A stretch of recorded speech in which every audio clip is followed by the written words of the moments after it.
All right, Aurora Sportsman's Club and SADC supporters. We are here. I'm here with Todd, and we have something really exciting to talk with you about tonight.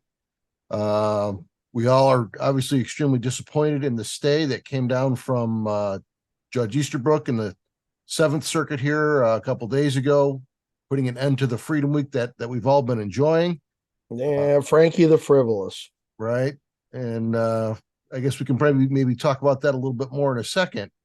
But then on top of that, we got the memo from the state police, which if you go over to Freedom Steel channel, Todd did a video about that. Was that this morning or yesterday? In the last 24 hours. Yeah, did it on Friday because we had two gun yesterday. Right? Yeah, time. I've lost track of time. It seems like once since these lawsuits have started, everything happens so fast. But right. So make sure you kind of, if you've bought anything during Freedom Week, make sure you go and watch that video so you kind of where you stand. But today we're here to kind of bring a new twist, and that is we had an injunction. Injunction was stayed by the Judge Easterbrook in the Seventh Circuit, and we are now we are going to be filing an amici brief in the emergency appeal that Beavis Law Weapons has filed against both initially the city of Naperville, and then they added in the state law to that. And Justice Coney Barrett has been looking at that for a few days. She asked for some more information. Those filings are due here tomorrow, and we are prepared tomorrow to submit an amici brief in that case. We do not have the ability right now to submit an emergency appeal to the Supreme Court ourselves because we have to wait for the Seventh Circuit to give actually a final ruling on that, not just this emergency relief that's been granted, but really exciting. I just got to look at the draft of the ruling. Todd's been working on it all day today with our attorneys. What do you want to say about it, Todd? No, I think that there's a lot to argue here, and the Naperville case is in a different posture than ours, but we're going to hang our hat and going along and supporting Naperville's request for an injunction in their case and kind of tip the hat and give the court a heads up as to what's going on in our case to make them aware of it. Yeah. And the thing I think that we want to make sure that we kind of get across to you guys is we are doing absolutely everything that we can to try to see this thing shut down as fast as possible. If it's not directly through our case, we want to amici to somebody else, right? In this case, this Beavis case, to make something happen as soon as we can. And really, the argument that is being pushed both in the documents from Beavis themselves and then in our amici brief is right. The standard is just wrong, right? That's kind of the core of the argument that Judge Easterbrook is applying standards that are no longer relevant. You want to talk about that? Yeah, well, I have now taken to call Judge Frank Easterbrook Frankie the Frivolous, because that's what he is. In the Heller decision, they said some have made the argument bordering on the frivolous that only those arms in existence at the time of the founding are protected. We do not view constitutional rights that way. And so no matter how Judge Easterbrook wants to gussy it up as being some sort of historical analysis or whatever, he's gone straight to frivolous. And that's what he's done, is to sit there and say that because some of the features were not around or used in 1791, that it doesn't apply. The Second Amendment goes, he's doing just the inverse. If it wasn't around 1791, it's not protected. Opposite of what the Supreme Court said. He went on to talk about feelings. Seems that the things that I talked about before, that Judge Easterbrook, when he authored Friedman, sat there and said that, well, if it makes them feel safer, so much the better, that's good enough. And I think here we have our lawyers are making the case not only about the gun ban, but also about the right to repair and the ability to maintain your firearm in good working order. and trying to get that notion in front of the court. Remember that in New York, they said if it's covered by the text of the Second Amendment, it's presumptively protected conduct. And the more that we can pack into the text of the Second Amendment, if you fall back to Ezell back in 2011, they said the right to acquire and the right to maintain proficiency are all corollary rights protected within the Second Amendment. Well, if there's a right to acquire, there's got to be a corresponding right to sell. And if there is a right to maintain proficiency, then there should be, and we argue there has to be, a right to maintain a firearm in good working order. So trying to get those things in front of the court are important, making them aware of them, and using Naperville to our advantage to, one, support Naperville, and two, get these issues in front of the court are important to show them that we seem to have a parallel track with Judge Easterbrook here trying to ignore what they said in both New York and Heller. And not just ignore that, but the court, and Easterbrook in particular, has ignored kind of the guidance that was handed down by the Supreme Court just a month or two ago in the Second Circuit in the Hochul case, right? Where you can't just say no, overturned, and not give any arguments in terms of why you did that, right? And that is largely what's happened here. Correct. And let us not forget, if I flip over here to see if I can find it quickly. I've been working on stuff all day, so I have all kinds of windows open, but remember that Judges Thomas and Scalia, both in 2015, penned a letter to about their being upset at the refusal to accept Friedman as a case, and they went on about that. They made some pretty pointed comments about what they thought was going on. Let's see if I can find it here. Give me just a second.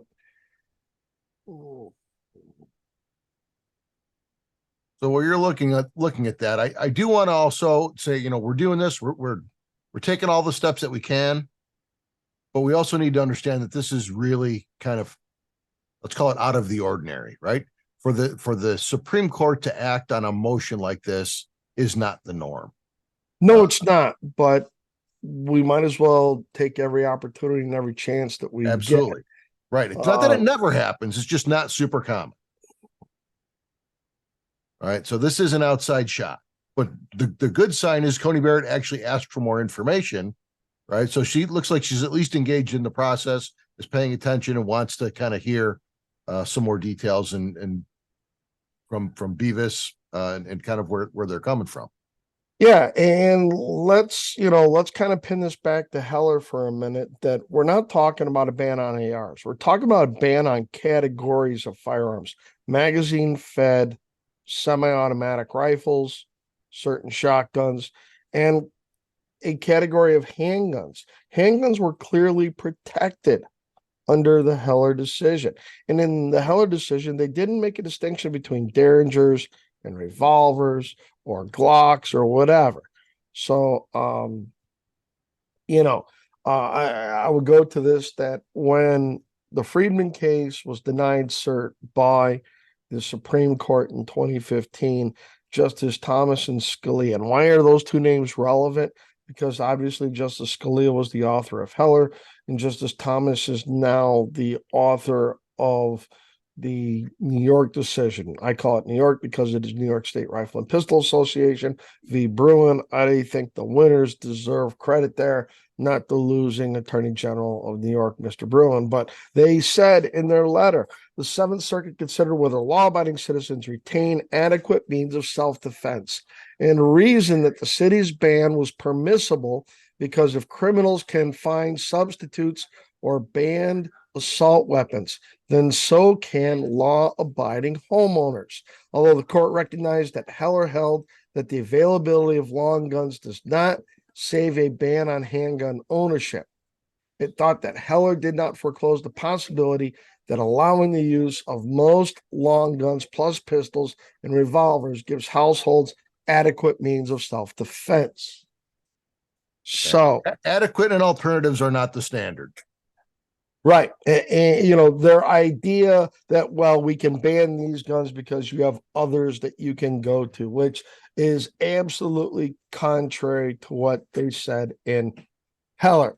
I would also point out that there's a difference here because, they went on to say that the analysis misreads Heller. The question under Heller is not whether citizens have adequate alternatives available for self-defense. Rather, Heller asks whether whether the law bans the types of firearms commonly used for lawful purpose, regardless of whether an alternatives exist. And so this alone should give pause to the Naperville ordinance and the Illinois law based on what the sponsors have argued. But I would point out, it's significant because Justice Thomas was the author of New York, Justice Scalia was the author of Heller, and they went on back, 2015, roughly 5 million Americans own AR-style semi-automatic rifles. The overwhelming majority of citizens who own and use such rifles do so for lawful purposes, including self-defense and target shooting. Under our precedents, that is all that's needed to have the right under the Second Amendment to keep such weapons. That was 2015. Now there are 5 times as many of these guns in circulation. We're about 25 million or more. And if 5 million was enough to get the authors of the 2 most relevant decisions of the Second Amendment in the 20th century to take pause and say these guns are protected, then 5 times that should be a slam dunk. All right. And the other thing I guess that is really relevant here, and kind of one of the reasons that we got, I think, initially our injunction, other than we were likely to be victorious on the merits of the case, was in a civil case where a lot of times you're talking about money, right? And one side's done some type of damage to the other party, and there's some type of compensation. In the type of case that we're dealing with, we're not talking necessarily about money. We're not suing the state for X amount of dollars to cover this, right? The only real remedy at hand is they need to stop the behavior. Well, yeah, and we also have the issue that gun shops are being affected, that these small mom and pop shops, it's not Walmart. Well, they go sell more groceries or they go sell more TVs or whatever. These mom and pop shops are going to face irreparable harm because they could go out of business. And once you go out of business, it's hard to rekindle all of that. Right. And after the fact, coming back and saying you owe me $10 million doesn't help them keep their business open. It's already gone. Right. It doesn't. So we have that whole issue in front here. And now we're going to be facing the issue that, based on the state police's ruling, that if you picked up a gun during Freedom Week, that firearm is not going to be registerable if you choose to do so and comply with the law come January 1. And you also have this whole thing that, you've got all these firearms that are in limbo. You have these thousands and thousands of guns where people made their orders, bought stuff that they had put off, made the decision they wanted something, and they were waiting for it to either show up or, complete their waiting period or the background check. And you have the issue that the state police say that FFLs cannot receive these guns. So we have a host of issues here in front of us that we need to deal with. And while Judge Easterbrook wants to run around and say that Friedman is still a good law, any first-year law student should be able to see that Friedman is dead letter law. Yeah. And I'll tell you what it really looks like is he just can't not get over himself, right? Like I wrote this decision and this is the most important thing. And I think it's awesome and I'm awesome. So you better say something about it in your submissions. I think Frankie the Frivolous has an ego that is severely bruised because Justice Scalia made it to the Supreme Court and he did not. Yeah. His running buddy, Judge Posner, held the same kind of grudge. The two of them were like Laurel and Hardy of the That's thunder at my anti-gun house in case that comes through on the microphone. It's movement. raining here. Yeah, we got thunder here. But no, him and his running buddy Judge Posner were the Abbott and Costello or Laurel and Hardy of the Seventh Circuit when it came to anti-gun rulings and stuff. And Judge Posner is gone, and Judge Easterbrook he's way past his time. So All right, so let's talk about one more thing, and then we'll wind this up. So we've got Justice Coney Barrett asking for information. We're filing our amici brief. What are the possible outcomes then here, and what are the timelines on those possible outcomes? well, Judge Barrett asked for submissions by noon tomorrow. We will be filed by noon tomorrow. May even be filed late tonight. Beauty of electronic filing. Along with that, Justice Barrett could, one, take it upon herself and issue some sort of injunction. Justice Barrett could do what Justice Sotomayor did and refer it to the entire court, of which you would have to believe that Justice Scalia, or not just Justice Thomas Thomas, Alito. Justice Scalia is dead, but it would be nice if he was still there, and Justice Alito are probably, in her court. The question is, do we have another judge or two to sit there and say, yes, we need to put our foot down? Or either Justice Barrett and or the court could turn down the issue. So there's two ways for us to get an injunction. There's two ways for us to have it denied. And if it is denied, just like they did in the Second Circuit, Justices Alito and Thomas could write a letter wagging their finger and forewarning the court about how they deal with things. I don't have the timeline in front of me, but from the time that they issued their letter in the Hochul case, it was fairly short. That We're just throwing up a circuit map, right? So the Seventh Circuit, which we're in here, is Wisconsin, Illinois, Indiana. Yeah, right? the second the Hochul case was up here. Second, New York, New Hampshire, right, and they took a very short for all those cases in the Second Circuit. There were 5 of them, so that's what there is. We have that ability. It will be interesting. It is a long shot. They didn't do it in the Second Circuit, but just as Alito, it seems like the same issue now is coming back a second time to them. Right. And the other thing is, if we were to be denied if they were to uphold the stay and deny the enforcement of the injunction without comment, that's what really was getting them in trouble in the Second Circuit, was that there were well-reasoned opinions from the district court for injunctions, and then they were summarily dismissed without explanation by the Court of Appeals. And the justices, particularly Alito and Thomas, wagged their finger at the Second Circuit and said, we're watching you. You can't keep doing this. So it'll be interesting to see how that all plays out. And if the Seventh takes particular notice, if Justice Barrett and or the court were to issue an injunction, I think that would be a very big tell.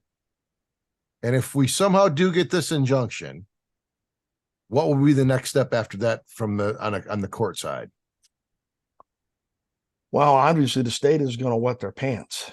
Then we think that we'll see if they want to expedite what's going on in the Seventh Circuit, because we're in front of the Seventh Circuit Court of Appeals on our preliminary injunction, right? And we're not scheduled to get to court until August on that right now, right? But I think that's going to change no matter what, because of their question late last week to have cases consolidated with Herrera and some other stuff in the Northern District. We also have Veramontes hanging out there on oral arguments. Now the briefings are concluded, which is a challenge to the Cook County ban. And don't forget that there's a motion for summary judgment in the McHenry County case that they filed against the AG up Keneally, up there in the Northern District, but the Western Division in Rockford. So we have all these moving pieces. We still have not a final resolution in our case down in front of Judge McGlynn. That is the district court. That is right here. We have the emergency appeal of the injunction right here. And then we have the normal track for the appeal, right? We have 3 tracks running parallel simultaneously, all at the same time. Plus the That's tracks what that makes are in this the other confusing. cases that we aren't even involved with right now. Oh, dude, we need Yeah. a bingo card like nobody's business to keep Yeah. track of all this stuff. And that's what we understand makes people confused, because the 7th Court of Appeals is doing this over here, but we've got this going on over here. We have the district court doing this over here. Yes, it can be confusing if you don't kind of map it out, but that's what it is. Yeah, and actually, if you guys want to see something with mapping this all out, put it in the comments. I don't want to make a video on that if nobody's interested in watching it, but I have had a couple comments just on my own on that stuff. So I've been thinking of doing that anyway. So anyway, Todd, thanks for helping us to clarify this up, and super exciting, guys. We're going to be in the Supreme Court with our briefing, and obviously we're going to be paying close attention. Now, a word from our sponsor, you. Going to the Supreme Court, guys, writing these briefs, it's super expensive. I know you're tired of hearing it come out of my mouth, and I'm tired of asking you. This is not why I got involved in this stuff, but it's just the reality of where we're at. And this is the first time it's conceivable that we could be back in front of the Supreme Court again. So, guys, we need to build up that war chest and realize. And I don't think this is going to be the case, but even if somehow you donated this money and we didn't need it in this case, SADC is going to continue to fund 2A cases beyond this particular issue, right? The goal is to start going after things in a systematic way. We've had discussions. We're going to continue to have discussions. We're watching cases that are promising and need a little bit of financial help. So please donate all you can. Go out to the SADC website and SADC.org/donate and continue to help us out with this. It's only going to happen if you decide that it's important for you to continue to support it. If the money goes away, the lawsuits will stop. It's just the unfortunate reality of what it is. So until next time, guys, appreciate you taking the time to watch the video. Stay strong. We're going to come out on top of this thing.